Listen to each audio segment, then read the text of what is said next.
Problems letting a car just sit. A car that's actually driven daily is a lot better than a car just sits. And this is especially true for my MX-5, which has been sat about 2 years.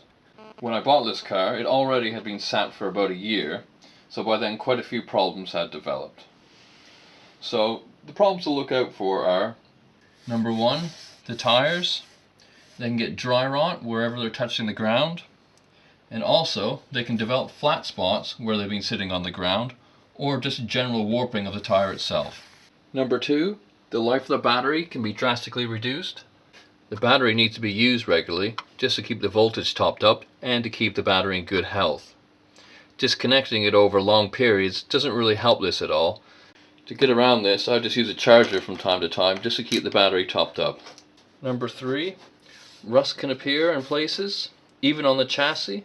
I had to take this MX-5 apart and repaint all of those sections which started to rust.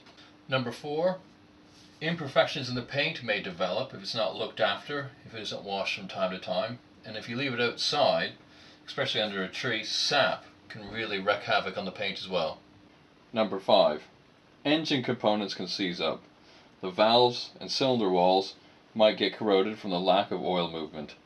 Also, animals might move in and start chewing wires and other things. The serpentine belt, that also may decay, and when I looked into the screen washers, it was actually full of mold in this car. Number six, oil, coolant, and fuel go bad over time.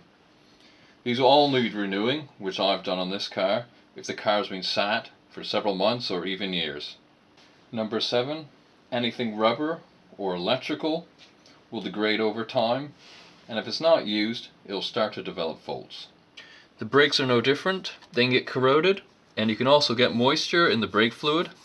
So what can you do? Well, you can start up and drive the car every so often. This will keep things from seizing up, and the fluid's good by circulating them around the engine.